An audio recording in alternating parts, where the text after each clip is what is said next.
Novel تیرے عشق میں ہم مر نہ جائیں بہت ہی رومانٹک اور ایموشنل ہے۔ ناظرین اپنے کمنٹس اور لائکس ضرور دیا کریں تاکہ ہماری حوصلہ افزائی ہو سکے۔ تو چلتے ہیں سیکنڈ پارٹ کی طرف۔ اس کا سر حمزہ کے سینے پر تھا۔ حیا کا دل زور سے دھڑک رہا تھا۔ ہوش کی دنیا میں آتے ہی یکدم اس نے پیچھے آنا چاہا، لیکن حمزہ نے اس کی کوشش کو ناکام بناتے ہوئے اسے ساتھ لگائے رکھا اور اس کے کان میں ہلکے سے سرگوشی کی۔ رات کو چھت پر آنا، مجھے تم سے ضروری بات کرنی ہے، اگر تم نہ آئی تو مجھ سے برا کوئی نہیں ہوگا۔ یہ کہتے ہوئے اس نے حیا کو چھوڑا اور کمرے سے نکلتا چلا گیا، جبکہ حیا ہانک سی کھڑی تھی۔ اس کا رنگ لٹھے کی مانند سفید پڑ چکا تھا اور اسی وقت عائشہ اور لائبہ کمرے میں آ گئی، لیکن وہ تو کسی اور ہی دنیا میں تھی۔ حیا آپی، عائشہ کہتی ہیں کہ آ کر گلے لگ گئی۔ میرب شاپنگ سے آ کر کافی تھک چکی تھی، اس لیے اس نے اپنی شاپنگ بیگ بھی فادی کے حوالے کیا اور بولی کہ یہ میرے کمرے میں لے جانا۔ فادی بھی سمجھ گیا تھا کہ میرب کافی تھک چکی ہے اور وہ بھی سر کھلاتا ہوا شاپنگ بیگ نکالنے لگا۔ میرب کمرے میں جا رہی تھی، اس نے رونے کی آواز آئی اور اس نے 2 منٹ ہی وہاں رک کر اندازہ لگایا تو اسے سمجھ آ گیا کہ فائزہ بھابھی رو رہی ہیں۔ وہ ان کے کمرے کی طرف بڑھ گئی۔ کمرے سے باہر ہی ان کے کانوں میں آواز آ رہی تھی، کاش حیا ایسا نہ کرتی، آج امی میرے ساتھ ہوتی۔ اور سعیدہ بیگم اسے سمجھا رہی تھی، بیٹا افسردہ نہ ہو، ہم نہیں جانتے کہ وہ معصوم بچی کس حال میں ہے۔ کس کے بہکاوے میں آ کر اس نے گھر کی عزت روند ڈالی۔ بس دعا کرو وہ بچی جہاں بھی ہو خیریت سے ہو۔ انہوں نے انسانیت سے فائزہ کو سمجھایا اور فائزہ بھی اپنے اپنے آنسو صاف کرتے ہوئے سر ہم میں ہلا دیا۔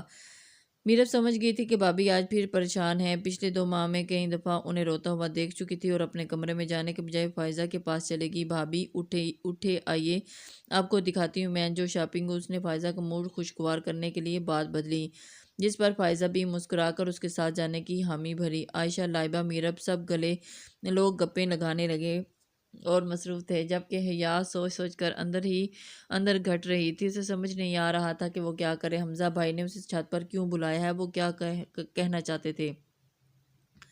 سوچ سوچ کر اس کا دماغ الجھ گیا اور میرب نے اس سوچوں پر پا کر فکر مندی سے پوچھا، حیا تم ٹھیک تو ہو نا؟ جس پر حیا نے کچھ نہ بولا، حالی حالی نظروں سے اسے دیکھتی رہی۔ اب کہ میرب اسے لا کر پریشانی لاحق ہوئی، وہ جا کر اس کے صوفے پر بیٹھ گئی اور آہستگی سے اس کے کندھے پر ہاتھ رکھا، جس پر حیا اسے خوش و حواس میں آئی۔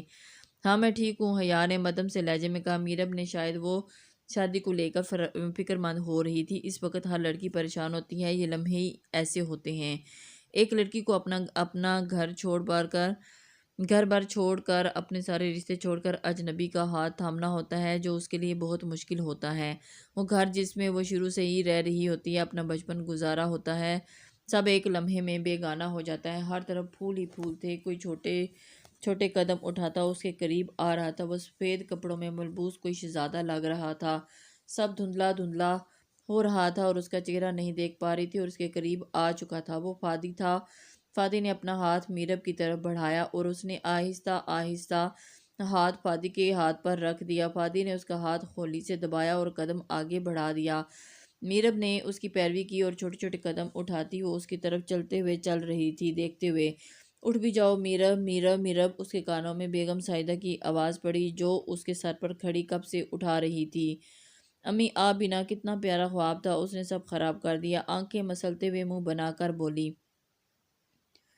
اپنے خواب بعد میں دیکھ لینا بیٹا، ابھی اٹھ جاؤ۔ فائزہ بیچاری کب سے کچن میں لگی ہوئی ہے، ٹائم تو دیکھو، صبح کے 10 بج رہے ہیں۔ اس نے ٹائم دیکھا، جی امی کہہ کر اٹھ کر بیٹھی۔ سعیدہ بیگم کمرے سے جا چکی تھی اور اس نے دوبارہ پلو سر پہ رکھا اور لیٹ گئی اور پھر اپنے خواب کو یاد کرنے لگی۔ کتنا رومانٹک خواب تھا۔ رات دیر تک سب باتیں کرتے رہے۔ یاد دو دستے بھی آ چکی تھی، مائرہ اور کشف۔ میرب اور فائزہ بہت تھک چکی تھی۔ عائشہ اٹھ جاؤ تم بھی، دیکھو وہ دونوں کب سے کچن میں ہیں، رات کے 11 بج رہے ہیں۔ آئے فادی نے عائشہ کو مسلسل باتیں کرتے دیکھ کر بولا، اچھا نا بھائی جا رہی ہوں۔ عائشہ نے منہ بنا کر کہا۔ وہ جانے کے لیے اٹھی ہی تھی کہ اسے میرب اور فائزہ آتی ہوئی نظر آئیں۔ لو آ گئی، دیکھو میرب، فادی بھائی نے مجھے ڈانٹا ہے، آپ ان کے کان کھینچیے۔ اس نے میرب کے کندھے پر اپنا سر ٹکا کر لاڈ سے کہا، جس پر میرب نے فادی کو گھورا، میں نے تو تمہاری ہی سائیڈ لی تھی اور تم مجھے بول رہی ہو، فادی نے کھڑے ہوتے ہوئے کہا، جس پر عائشہ کان کھجانے لگی۔ اب میرب کا رخ عائشہ کی طرف تھا۔ چھوڑو فادی میرب کو تو تمہاری قدر ہی نہیں۔ کشف نے لقمہ دیا۔ کشف نے ایک ادا سے بال پیچھے کرتے ہوئے کہا، ہاں کشف تم ٹھیک کہہ رہی ہو، چلو آج سے میں تمہاری سائڈ لوں گا۔ فادی نے میرب کو چڑھانے کے لیے بولا۔ میرن حیران نظروں سے دیکھ رہی تھی۔ وہ بنا کچھ کہے چپ ہو کر دوسری طرف آگے بیٹھ گئی، جبکہ فادی اور کشف کی نوک جھوک چلتی رہی۔ حیا اٹھ کر میرب کے پاس آ گئی جو مسلسل کشف کو گھور رہی تھی۔ حیا نے آہستہ سے پوچھا، کیا ہوا میری؟ تو میرب نے حیا کے قریب ہو کر اس کے کان میں سرگوشی کی، مجھے تمہاری یہ دوست بالکل پسند نہیں۔ شادی تو ابھی کل سٹارٹ ہوگی اور وہ تو آج ہی اتنا سج سنور کے بیٹھی ہے۔ میرب نے کشف پر نظر ڈالتے ہوئے کہا، جس نے آج شارٹ شرٹ کی بجائے لانگ فراک ڈالی تھی۔ دوپٹہ غیر ضروری اشیاء کی طرح گلے میں جھول رہا تھا۔ فراک اتنی تنگ تھی کہ اس کا جسم نمایاں ہو رہا تھا، اوپر سے وہ فادی کے ساتھ چپک کر باتیں کر رہی تھی۔ میرب کو تو اب اسے دیکھ کر ہی شرم محسوس ہو رہی تھی، جس کا اظہار اس نے حیا کے سامنے بھی کر دیا۔ حیا اس کی بات سن کر کھلکھلا کر ہنس دی۔ باتیں کرتے کرتے رات کے 1 بج گئے۔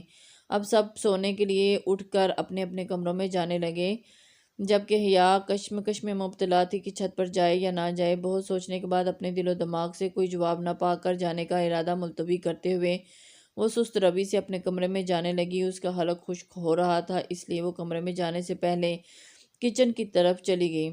اس نے فریج کا دروازہ کھولا اور اس میں پانی کی بوتل نکالی اور اس کا دل عجیب انداز میں گھبرا رہا تھا۔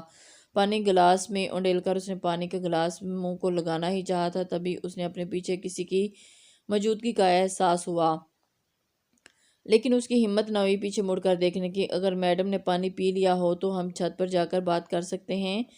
حمزہ کی آواز سن کر اس کا سانس وہیں اٹک گیا۔ ہاتھوں کی کپ کپاہٹ واضح تھی۔ حمزہ نے اس کا جائزہ لیا۔ چلو شاباش، پانی پیو اور چلو میرے ساتھ، اس نے پانی کے گلاس کی طرف اشارہ کرتے ہوئے کہا، اور وہ حیا کے سامنے آ کر کھڑا ہو چکا تھا۔ تمام لائٹس بند ہو چکی تھی، صرف کچن کی لائٹ آن تھی۔ نہیں بابا بھائی، حمزہ نے، میں نے پی لیا ہے، وہ بھائی کہتے کہتے ڈائریکٹ حمزہ پر آئی تھی۔ اس کی اس حرکت پر حمزہ کے چہرے پر دلکش مسکراہٹ پھیل گئی۔ کپ کپاتے ہاتھوں کے ساتھ اس نے گلاس میز پر رکھ دیا۔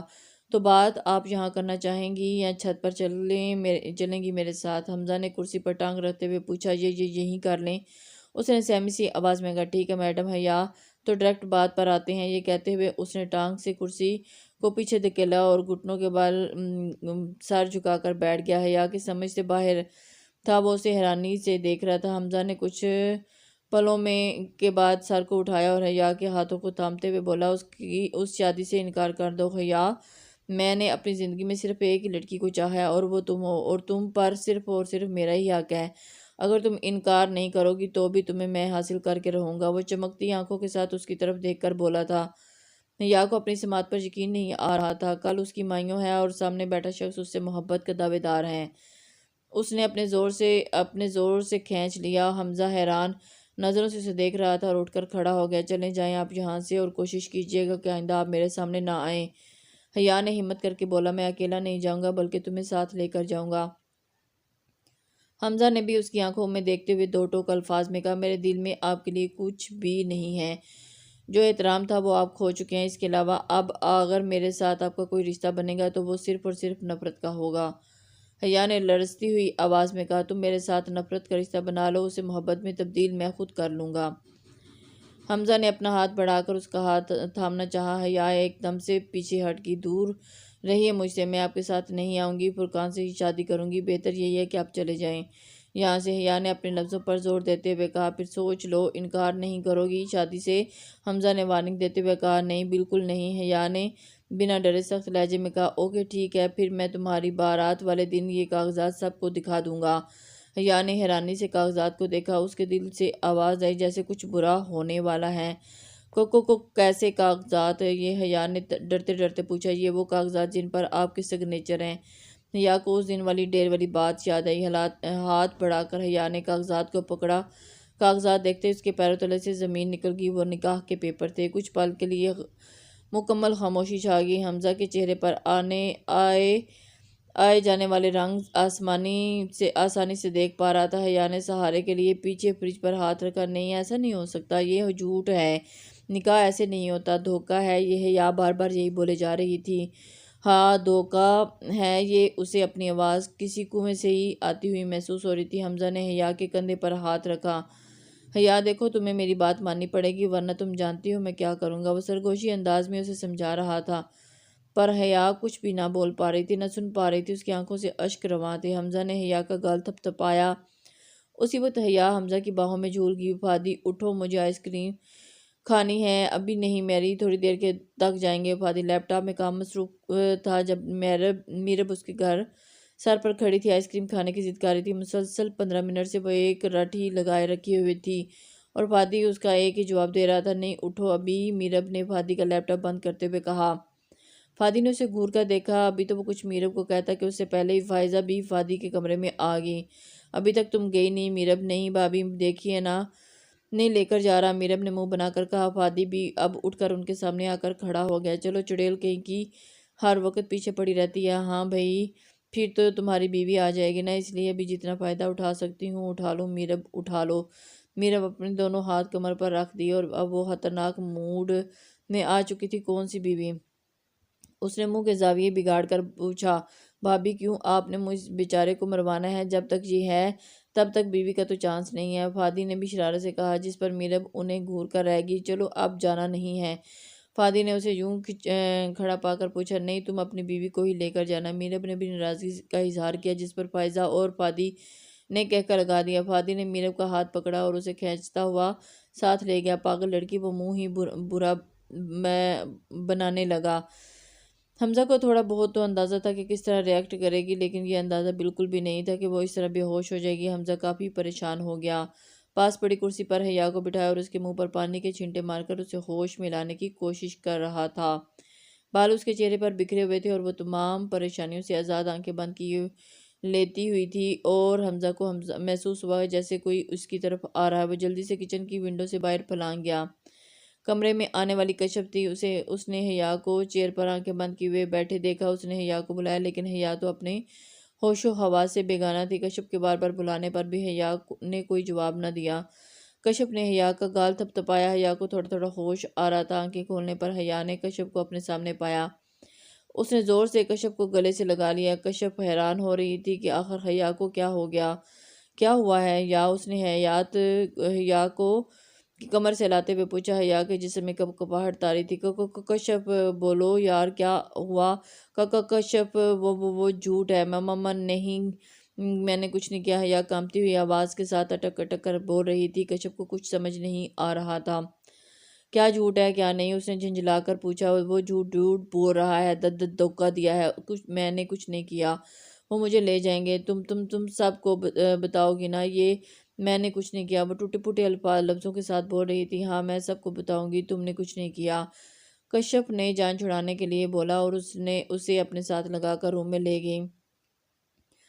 روم میں جا کر وہ خود تو سو گئی، لیکن حیا ساری رات ڈر سے کانپتی رہی۔ صبح فجر کے ٹائم حیا اٹھی اور وضو کر کے نماز کے لیے کھڑی ہو گئی۔ کافی دیر وہ اللہ سے رو رو کر دعائیں مانگتی رہی۔ دل کو تھوڑا سکون پا کر آرام کی گھر سے آ کر لیٹ گئی، لیکن وہ سوچ چکی تھی کہ وہ سب کو حمزہ کے بارے میں بتا دے گی۔ مہمانوں کا آنا جانا سٹارٹ ہو چکا تھا۔ رات کو مائیوں کا فنکشن تھا، ہر کوئی تیاریوں میں مصروف تھا، کسی کا ہوش نہیں تھا۔ آئمہ، کشف اور لائبہ عائشہ ڈانس کی پریکٹس کر رہی تھی، جبکہ میرب حیا کی ہر چیز تیار کر رہی تھی۔ فائزہ نے بھی کچن سنبھالا ہوا تھا۔ فاطمہ، کلثوم، سعیدہ بیگم اور دیگر خواتین نے اپنی الگ ہی رونق لگائی ہوئی تھی۔ سارا دن بھاگ دوڑ میں گزرا۔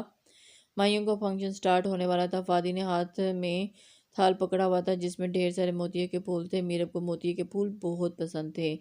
وہ اسی کے پاس لے جا کر میرب نے اسے پھولوں سمیت اپنی طرف آتے دیکھا۔ وہ بھی بھاگ کر آتی فادی کے پاس جانے لگی، لیکن درمیان میں کشف پتہ نہیں کہاں سے آ گئی، اور وہ، واو اتنے پیارے پھول ہیں، مجھے بہت پسند ہے، تمہیں کیسے پتہ چلا میری پسند کا؟ وہ ادا سے بولتی ہوئی فادی کے قریب ہوئی۔ فادی بھی کشف کے ساتھ باتوں میں مصروف ہو چکا تھا۔ میرب دور کھڑے سب دیکھ رہی تھی۔ اس کی آنکھوں میں نمی اتر آئی اور اس نے وہیں سے اپنے قدم پیچھے لے لیے، جبکہ حیا تیار ہو کر اپنے روم میں بیٹھی ہوئی تھی۔ حیا نے یلو کلر کی فراک ڈالی ہوئی تھی جس پر ہلکا گرین کلر کا کام ہوا تھا۔ وہ آسمان سے اتری پری کی مانند لگ رہی تھی۔ بالوں کی فرنچ نائٹ بنائے حیا اور لائبہ حیا کو چھیڑ رہی تھی۔ میرب کے بلاوے پر وہ باہر چلے گی۔ ڈریسنگ کے سامنے کھڑے ہو کر اس نے اپنے سراپے پر ایک نظر ڈالی۔ کمرے کا دروازہ بند ہونے کی آواز پر اس نے موڑ کر پیچھے دیکھا۔ اسپیشل وار قمیض میں آستینوں کو کونیوں تک موڑے، بازو پر بندی بلیک گھڑی، ہلکی شیو روشن پیشانی پر اور بالوں سے کھیڑی ڈالے اور وجاہت کا شاہکار لگ رہا تھا۔ اسے دیکھ کر حیا کے ماتھے پر پسینے کی بوندیں چمکنے لگیں۔ وہ چھوٹے چھوٹے قدم اٹھاتا حیا کے قریب آیا۔ حیا اپنی جگہ پر برف سی جم گئی۔ کیا سوچا ہے مسز حمزہ؟ وہ اس کے سامنے کھڑا ہوتا ہوا بولا اور ایک ہاتھ میں اس نے ڈریسنگ پر رکھا۔ چلے جاؤ یہاں سے، تم نے میرے ساتھ دھوکہ کیا ہے، میں تمہیں کبھی معاف نہیں کروں گی۔ یہ سائن کر دینے سے مجھ پر تمہارا حق نہیں ہو جائے گا، نہ ہی یہ نکاح مانا جاتا ہے۔ اسلام میں ایسے نکاح کو نہیں مانتے، اس نے ڈرتے ڈرتے کہا اور ساتھ ہی اپنا قدم پیچھے لیتے ہوئے دیوار کے ساتھ جا لگی۔ حمزہ نے بھی اس کی طرف قدم بڑھایا۔ اس کے بالوں کی فرینچ نائٹ کو آہستہ سے کھولتے ہوئے اس نے اپنے ہونٹ حیا کے کان کے پاس کیے اور نرمی سے بولا، یہ تم جانتی ہو اور میں جانتا ہوں کہ یہ سب دھوکہ ہے اور یہ کاغذات نقلی ہیں، لیکن سب نہیں جانتے۔ لیکن میڈم حیا، یہ ہے کہ نکاح کے پیپر تو ان پر آپ کے سائن موجود ہیں، جو آپ کو میرے کرنے کے لیے کافی ہیں، اور آپ کی بات کوئی بھی نہیں مانے گا۔ اور رہی بات حق کی، تو آج بھی میرا ہے اور کل بھی میرا ہوگا، اور پھر آپ کچھ نہیں کر پائیں گے۔ یہ کہتے ہوئے وہ تھوڑا پیچھے ہوا، لیکن وہ ابھی بھی حیا کے بالوں کے ساتھ کھیل رہا تھا۔ حیا کے بال اب اس کے چہرے پر آ رہے تھے۔ حیا کی سانس رک چکی تھی۔ حیا نے کچھ لمحوں کے بعد اپنی لمبی سانس کھینچی اور بولی، میں سب کو بتانے جا رہی ہوں، جو تم کر سکتے ہو کر لو۔ یہ کہتے ہی حیا نے حمزہ کو جھٹکے سے پیچھے کیا، گرایا اور باہر کی طرف بھاگی۔ حمزہ کا پاؤں لڑکھڑایا اور اس کا سر دیوار کے ساتھ جا لگا۔ وہ حیا کے پیچھے جانے کے لیے اٹھا، لیکن حیا کمرے سے جا چکی تھی۔ وہ بھی تیزی سے بھاگتا ہوا باہر نکلا، لیکن حیا اسے کہیں بھی نظر نہ آئی۔ حمزہ کی نظریں حیا کو ڈھونڈ رہی تھیں۔ وہ چیئرز پر بیٹھے مہمانوں کو دیکھ رہا تھا، ہر کوئی گپوں میں مصروف تھا۔ کافی دیر ادھر ادھر نظر دوڑانے کے بعد جب حمزہ کو حیا نظر نہ آئی تو وہ اسٹیج کی طرف جانے لگا۔ اسے یقین ہو گیا کہ حیا اسٹیج پر ہوگی اور یقیناً وہاں کسی سے بات کر دے گی۔ وہ بھاگتا ہوا اسٹیج کی طرف پہنچا۔ حمزہ کی نظر بیک سائڈ آتی ہوئی حیا پر پڑی۔ وہ اسٹیج کی طرف ہی آ رہی تھی۔ حیا نے اسٹیج پر چڑھنے کے لیے ایک قدم رکھا ہی تھا، کسی نے اس کے منہ پر ہاتھ رکھا اور اسے فوراً اپنی طرف کھینچتا ہوا اسے اٹھاتا ہوا اسٹیج کی بیک سائڈ پر چلا گیا، جہاں روشنی کم اور اندھیرا زیادہ تھا۔ حمزہ نے ایک ہاتھ میں حیا کی کلائی اور دوسرے میں اس کا منہ پر ہاتھ رکھا ہوا تھا۔ اس نے حیا کے کان کے قریب سرگوشی کی، حیا چپ کر کے میرے ساتھ چلو، میری بات مان لو اور قبول کر لو کہ تم نے مجھ سے نکاح کیا ہے، سب ٹھیک ہو جائے گا۔ حمزہ نے حیا کے منہ پر ہاتھ اٹھاتے ہوئے کہا۔ پتہ نہیں کس یقین کے تحت اس نے حیا کی کلائی میں بھی آزاد کر دی۔ حیا نے حمزہ کی طرف رخ کیا اور اس کی آنکھیں سرخ ہو چکی تھیں، آنکھوں سے آنسو بہہ رہے تھے اور ہونٹوں پہ کپکپاہٹ طاری تھی۔ میں آپ کے سامنے وہ ہاتھ جوڑتی ہوں حمزہ، ایسا نہ کریں، فرقان کے ساتھ میری شادی ہے، میں یوں رسوا نہ کریں۔ وہ ہاتھ جوڑتے سسکیاں لیتے ہوئے بول رہی تھی، یا تم میرے نکاح میں ہو اور تم سب کے سامنے مانو گی یا نہیں؟ اگر تم نے نہ مانا تو یقین مانو تم بہت پچھتاؤ گی۔ حمزہ سخت الفاظ میں اس کی آنکھوں میں دیکھتے ہوئے کہا، مما میں نہیں مانوں گی بابا، بلکہ سب کو بتا دوں گی۔ حیا نے ایک دم پیچھے ہٹتے ہوئے کہا، جیسے ابھی وہاں سے بھاگ جائے گی۔ حمزہ اس کا ارادہ بھانپ چکا تھا۔ حمزہ نے اس کی کلائی کو پکڑ لیا اور اس کے سر پر بینز کے ساتھ اٹیچ دوپٹے کو ایک جھٹکے سے کھینچ کر اتارا۔ حیا اس کی حرکت سے حیران نظروں سے اسے دیکھتی رہ گئی اور اس نے چیخنے کے لیے منہ کھولا ہی تھا کہ حمزہ نے وہی دوپٹہ اس کے منہ پر باندھ دیا۔ حمزہ صاحب اتنی جلدی جلدی کر رہا تھا کہ حیا کے ہاتھ پاؤں پھول گئے اور اس کا جسم ڈر سے کانپ رہا تھا۔ اسٹیج کی سائڈ سے آتے ہوئے میوزک کی آواز دونوں کی سماعت سے ٹکرا رہی تھی۔ کھول دے میرے پروں کو، مجھے آزاد کرے، جس نے برباد کیا ہے، جس نے حیران کیا ہے، وہی آباد کرے۔ کھول دے میرے پروں کو، آس پہ پوری کب ہوگی، میں ہو گئی روگی، جس نے برباد کیا ہے، چھن گیا ہے مجھ سے جو مجھ سے، وہی بے چین کرے، وہی آباد کرے۔ دل میرا روئے مسلسل، میں ہو گئی روگی، میری جان بین کرے، میں ہو گئی روگی۔ جب یہ ردا لی گئی ہوگی، میں ہو گئی روگی، میں ہو گئی روگی، میرے سائیں میرے سائیں میرے سائیں، چپ یہ ردا لی گئی ہوگی، میرے سائیں میں ہو گئی روگی۔ اسی دوپٹے کے ساتھ اس نے حیا کا منہ باندھ کر اس کے ہاتھوں کو بھی جکڑ لیا۔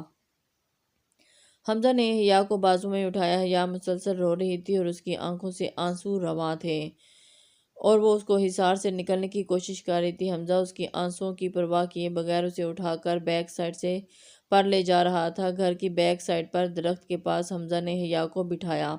حیا وہاں سے اٹھنے کی کوشش کر رہی تھی، لیکن وہ اس وقت اتنا ڈری ہوئی تھی کہ اس کے پاؤں میں جان ہی نہ ہو۔ جیسے حیا نے لاسٹ ٹائم کہہ رہا ہوں یہاں سے مت ہلنا، وہ کہتا ہوا بیگ دروازے سے باہر نکل گیا۔ حیا اپنا ہوش آہستہ آہستہ کھو رہی تھی، اسے لگا جیسے اس کی طرف سے کوئی آ رہا ہے، لیکن اس سے پہلے ہی حمزہ بارہ سے اس کے سر پر آ چکا تھا اور اس نے حیا کو بازوؤں میں اٹھایا اور باہر کی طرف قدم بڑھا دیے۔ حیا کی نظر کشف پر پڑی، جو کسی سے موبائل پر بات کرتے ہوئے اس کی طرف آ رہی تھی۔ وہ سارا منظر دیکھ چکی تھی۔ حیا کا ایک ہاتھ آزاد ہو گیا تھا، اس نے بار بار ہاتھ ہلا کر کشف کو اپنی طرف اشارہ کرنے کا اشارہ دیا۔ کشف اس کے قریب آئی، لیکن اس سے پہلے ہی حمزہ اسے گاڑی میں بٹھا کر لے گیا۔ کشف سمجھ گئی تھی کہ حیا کو کوئی زبردستی لے گیا ہے، وہ کندھے اچکاتے اندر کی طرف چلی گئی۔ گاڑی میں بیٹھتے ہی حمزہ نے حیا کے منہ سے دوپٹہ ہٹا لیا۔ حیا لمبے لمبے سانس لے رہی تھی، حیا کو بند کیے وہ اونچی آواز میں رو رہی تھی۔ حیا کو مسلسل روتا دیکھ کر حمزہ نے کہا حیا چپ کرو، لیکن حیا نے جیسے ہی سنا نہ ہو وہ ویسے ہی روتی رہی۔ حمزہ نے حیا کو ویسے ہی روتا پا کر اس دفعہ تھوڑا سا گھرا کر کہا حیا میں نے کہا اس وقت چپ کرو، ورنہ میں تمہارا وہ حشر کروں گا تم یاد رکھو گی۔ حیا کے رونے کے بعد ایک دم سی بریک لگی اور اس کی آنکھوں سے آنسو بہہ رہے تھے، لیکن اب آواز نہیں آ رہی تھی۔ کچھ دیر کے بعد وہ اپنے ہوش حواس کھو بیٹھی۔ میرب اور فائزہ حیا کو لینے کمرے میں گئی، لیکن کمرے میں کوئی نہیں تھا۔ وہ دونوں حیرانی سے ایک دوسرے کو دیکھنے لگی۔ میرب میں واش روم میں چیک کرتی ہوں، فائزہ نے بھی کہا۔ وہ واش روم کی طرف بڑھ گئی، تھوڑی دیر کے بعد وہاں سے آ گئی۔ حیا واش روم میں نہیں تھی۔ میرب بھابی آپ پریشان نہ ہو سکتا ہے باہر گئی ہو، چلیں چل کر دیکھتے ہیں، میرب نے کہا اور دونوں باہر کی جانب قدم بڑھا دیے۔ ہر روم چیک کرنے کے بعد ان کو حیا کہیں نہ ملی۔ وہ دونوں اڑی ہوئی رنگت کے ساتھ اسٹیج کے پاس کھڑی تھی۔ وہیں فادی آیا۔ نہیں بھابی حیا بھی کہیں نہیں ہے، میں خود چیک کر آ رہا ہوں۔ کہاں گئی فائزہ کرسی پر بیٹھے ہوئے بولی، جب ارد گرد کے مہمان بھی اب ان کی طرف متوجہ ہونا شروع ہو گئے۔ کچھ لوگ بول رہے تھے کہ دلہن کو بلاؤ، لیکن فائزہ اور بیگم فاطمہ کی رنگت اڑی ہوئی تھی۔ تبھی کشف نے کہا کہ آپ سب لوگ کس کو ڈھونڈ رہے ہیں؟ حیا کو تو میں نے ابھی تھوڑی دیر پہلے کسی کے ساتھ پچھلے دروازے سے جاتے دیکھا ہے، وہ کسی کے ساتھ گاڑی میں بیٹھ رہی تھی۔ میں نے اسے روکنا چاہا، لیکن میرے روکنے سے پہلے ہی گاڑی میں بیٹھ کر چلی گئی۔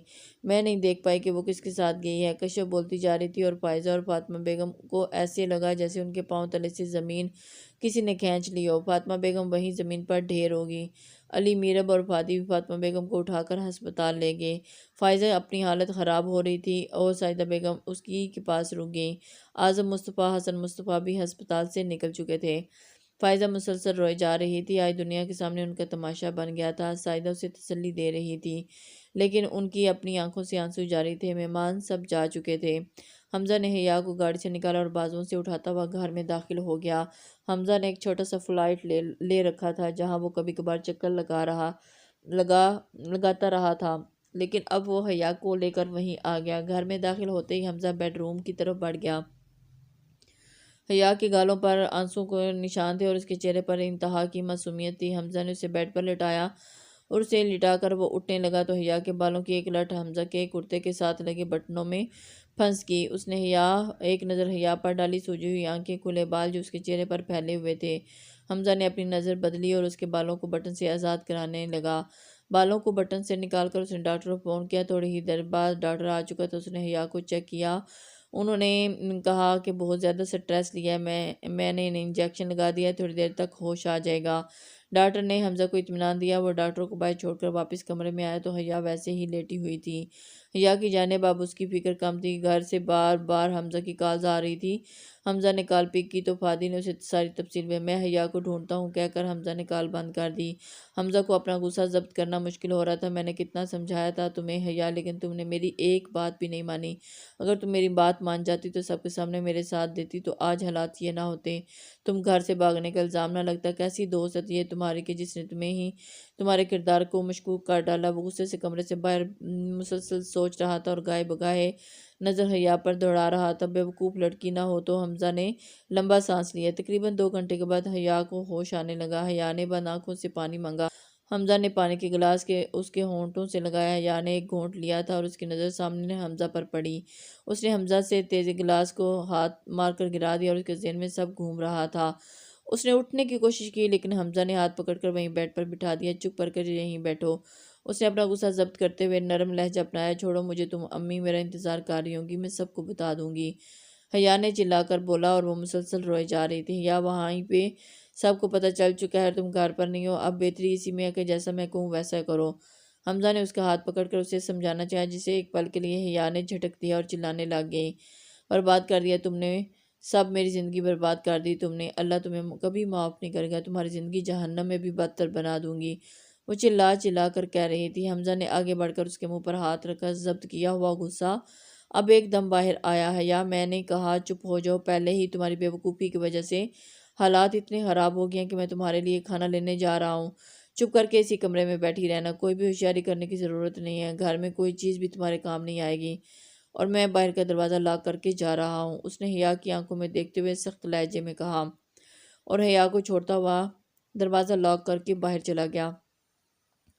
حمزہ ہسپتال پہنچا تو سب کی رنگت اڑی ہوئی تھی، فائزہ اور سائدہ بیگم بھی آ چکی تھی، فائزہ مسلسل روئے جا رہی تھی، سائدہ بیگم اور میرب اسے تسلی دے رہی تھی، میرب کی اپنی حالت خیر ہو رہی تھی اور ہر کوئی بے بسی کی تصویر بنا ہوا تھا۔ حمزہ فاتح کے پاس گیا، کیا ہوا ہے آنٹی کو؟ یار ڈاکٹر بتا رہے ہیں کہ آنٹی کو ہارٹ اٹیک آیا ہے، بچنے کے چانسز بہت کم ہیں۔ حمزہ کے کانوں میں فائزہ کی آواز آ رہی تھی، حیا میں تمہیں کبھی معاف نہیں کروں گی، وہ رو رو کر کہہ رہی تھی۔ حمزہ کے جانے کے بعد حیا کافی دیر روتی رہی، نہیں مجھے نکلنا ہے یہاں سے، مجھے امی کے پاس جانا ہے، مجھے پتہ ہے وہ مجھے ضرور سمجھیں گی۔ حیا سوچ رہی تھی، اس نے اٹھ کر دروازہ کھولا، اسے امید نہیں تھی کہ حمزہ دروازہ کھلا چھوڑ کر جائے گا، لیکن حمزہ نے کمرے کا دروازہ کھلا چھوڑا ہوا تھا۔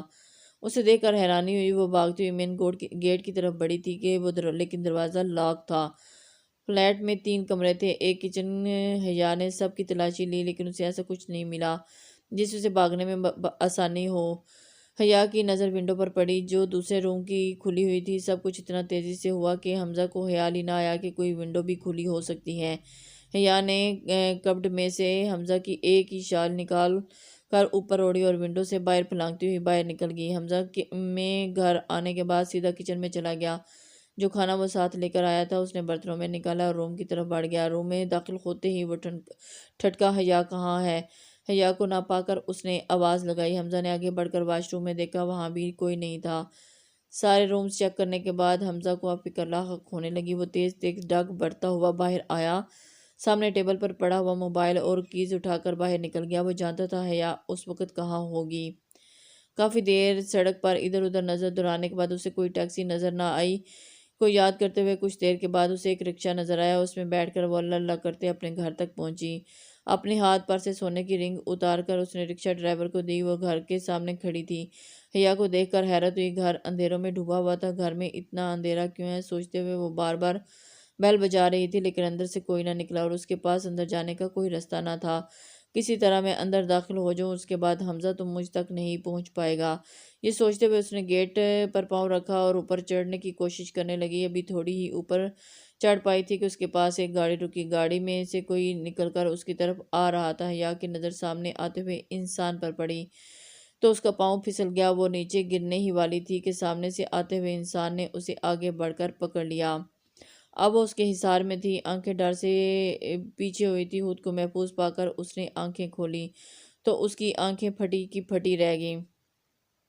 جس سے بھاگنے کی کوشش کر رہی تھی وہ اسی کے حصار میں تھی، پر ڈر کی وجہ سے اب منہ سے کچھ بول نہ پا رہی تھی۔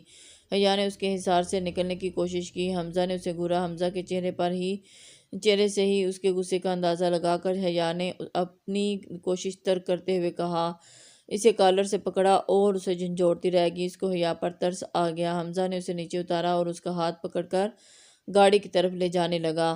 حمزہ حیا نے اپنا ہاتھ ایک دم چھڑایا، چھوڑو مجھے، گھر جانے دو، میں تمہاری بیوی نہیں ہوں جو تم اس طرح زبردستی مجھے لے کر جا رہے ہو، حیا نے روتے روتے بولا اور ایک دم اس پر چلائی۔ حمزہ نے اس کی بات سنی انسنی کر دی، اسے کھینچتا ہوا گاڑی کی طرف لے گیا اور اس کو گاڑی میں بٹھا دیا۔ گاڑی کا دروازہ کھول کر حیا کو اندر پٹخا، خود ڈرائیونگ سیٹ سنبھال کر گاڑی کی سپیڈ بڑھا دی اور حیا کے دل میں طرح طرح کے خول اٹھ رہے تھے، سوچ سوچ کر اس کا دماغ معوف ہو رہا تھا اور اسے کچھ سمجھ میں نہیں آ رہا تھا، نہ جانے اب یہ میرے ساتھ کیا کرے گا۔ وہ انتہائی ڈر چکی تھی۔ تقریباً 45 منٹ کے بعد حمزہ نے گاڑی ایک عالیشان محل کے سامنے روکی۔ اترو، حمزہ نے سامنے دیکھتے ہوئے گمبھیر لہجے میں کہا۔ حیا وہیں بیٹھی رہی، حمزہ نے اب کی بار کہنے کے بجائے گاڑی سے نکل کر حیا کی طرف کا دروازہ کھلا اور اس کا ہاتھ پکڑ کر کھینچتا ہوا عالیشان محل میں داخل ہو گیا۔ حیا نے اپنا ہاتھ چھڑانے کی کوشش کی لیکن حمزہ کی گرفت بہت مضبوط تھی اور وہ اپنا ہاتھ حمزہ نے سیڑھیوں پر چڑھنے کے لیے قدم بڑھایا تھا لیکن حیا کی وہی قدم رک چکے تھے۔ حمزہ نے سرخ